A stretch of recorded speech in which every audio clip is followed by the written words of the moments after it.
Bienvenue dans cette nouvelle vidéo dans laquelle nous allons passer en revue les dernières actualités de la semaine. Nous allons parler de Binance qui lance une nouvelle fonctionnalité, ainsi que de la crypto-monnaie Radio Kaka, et bien d'autres actualités.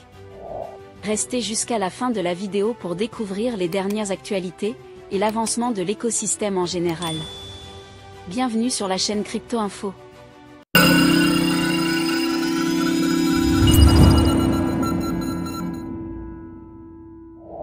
La Security and Exchange Commission, SEC, a approuvé le 20 septembre 2024 la négociation d'options pour l'ETF Bitcoin de BlackRock, l'iShares Bitcoin Trust, symbole IBIT. Cette décision permet une gestion plus flexible des investissements en Bitcoin et marque une étape importante dans l'intégration des crypto-monnaies dans le système financier traditionnel. Les options seront réglées physiquement, offrant aux investisseurs institutionnels la possibilité de se couvrir contre la volatilité, tout en profitant des opportunités de croissance. Le 24 septembre, le token Raka annonce avoir brûlé 6 milliards du token Raka, soit plus d'1 million de dollars. Quelques heures après l'annonce, le token a grimpé à plus de 24%. En brûlant une grande quantité de tokens, l'offre totale diminue, ce qui peut augmenter la rareté et potentiellement la valeur des tokens restants sur le long terme. Une telle initiative peut renforcer la confiance des investisseurs, montrant que l'équipe derrière le projet prend des mesures pour soutenir la valeur de l'actif. Solana Lab et Google Cloud ont lancé GameShift, une API de développement de jeux, visant à relier le Web 2 aux services Web 3 comme la blockchain et la gestion d'actifs numériques. Annoncé lors de la conférence Solana Brick. 2024, GameShift est maintenant disponible sur le Google Cloud Marketplace.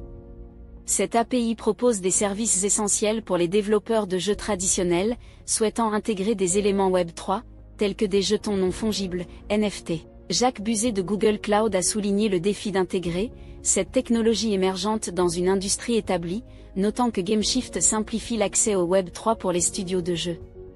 Ce lancement fait partie d'un partenariat continu entre les deux entreprises, qui a vu Google Cloud devenir un validateur de nœuds pour Solana. L'événement a également présenté d'autres innovations, comme un smartphone compatible blockchain. Bybit, une plateforme d'échange de crypto-monnaies, a lancé des produits conformes à la charia pour répondre aux besoins des investisseurs musulmans. Le 24 septembre, son cofondateur et PDG, Ben Zhu, a annoncé sur X le lancement d'un compte crypto islamique, qui inclut le trading au comptant de tokens conformes, ainsi que des outils comme un bot de moyenne d'achat, et un bot de trading en grille. Ces produits ont été développés en collaboration avec Zico Sharia, une société de conseil spécialisée dans la loi islamique. Les actifs numériques doivent respecter les principes de la finance islamique, notamment l'interdiction des intérêts, et la nécessité d'accords de partage des profits et des pertes. Cette annonce coïncide avec l'obtention par Bybit d'une licence provisoire à Dubaï, où l'islam est la religion officielle. Cette licence, délivrée par l'autorité de régulation des actifs virtuels, VARA, permettra à Bybit d'opérer une fois qu'elle aura rempli certaines conditions. Hélène Liu, directrice des opérations, a souligné les opportunités que Dubaï offre aux entreprises crypto. Le 26 septembre, Coinbase, l'une des plus grands échangeurs crypto, annonce le listing du token Katizen en trading futur. Cette option permet aux traders de parier, à la hausse ou à la baisse du token, Kati. Acetra, une société d'investissement spécialisée dans les instruments financiers basés sur la blockchain, a choisi Polygon pour alimenter sa plateforme d'actifs du monde réel, RWA, sur le marché secondaire. Cette plateforme propose des actifs tokenisés, tels que des titres et des fonds, dans un environnement de négociation numérique réglementé. En utilisant le réseau Polygon, qui est une solution de mise à l'échelle pour Ethereum, Acetra sécurisera les transactions et emploiera des stablecoins pour assurer des processus d'achat, de compensation et de règlement rapides et efficaces. Visa a lancé une nouvelle plateforme pour aider les institutions financières à émettre des jetons adossés à des monnaies fiduciaires et à explorer leur cas d'utilisation.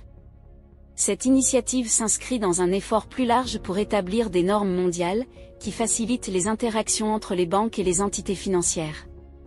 Avec l'augmentation des actifs du monde réel sur les blockchains, il devient crucial d'introduire davantage de liquidités pour faciliter les échanges. Puis Sheffield, responsable de la cryptographie chez Visa, a souligné que cela offre aux banques une opportunité d'émettre des jetons réglementés, permettant à leurs clients d'accéder à des marchés de capitaux en chaîne.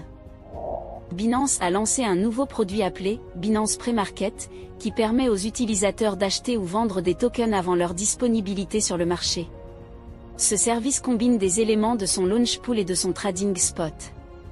Les participants au launch pool pourront vendre leurs tokens alloués lors des premiers échanges sur le pré-market. Contrairement à d'autres plateformes, les utilisateurs auront accès à des tokens réels plutôt qu'à des dérivés. Pour accéder à cette fonctionnalité, il suffit de se rendre dans la section « Trader » de son compte Binance. Les phases de pré-market auront des limites d'achat, et ceux qui ont déjà dépassé leurs limites ne pourront pas acquérir plus de tokens. Binance avertit également que les premiers mouvements de marché peuvent être très volatiles, et encourage les utilisateurs à agir avec prudence. PayPal a récemment annoncé que les comptes professionnels pourront bientôt accéder aux crypto-monnaies, y compris la possibilité de transférer des actifs vers des adresses externes. Cela répond à une demande croissante des propriétaires d'entreprises, souhaitant bénéficier des mêmes fonctionnalités que les consommateurs. Cependant, cette nouveauté ne sera d'abord disponible qu'aux États-Unis, à l'exception de New York, et les détails sur la date de lancement et les crypto-monnaies concernées restent flous. Depuis son ouverture au secteur des crypto-monnaies, PayPal propose des services pour Bitcoin, Ethereum, Bitcoin Cash, Litecoin et son propre stablecoin, le PYUSD, qui a atteint une capitalisation d'environ 700 milliards de dollars, le classant au 7e rang des stablecoins. La société avance lentement dans l'expansion de ses services de crypto-monnaies à l'international. Le 26 septembre, Coinbase annonce le listing de Hamster Combat en trading futur. Et voilà les amis, c'est tout pour cette vidéo. Si jamais cette vidéo vous a plu, merci de vouloir exploser le bouton j'aime, et à vous abonner pour être informé des prochaines vidéos. Merci d'avoir suivi la vidéo, passez une très bonne journée, et à bientôt.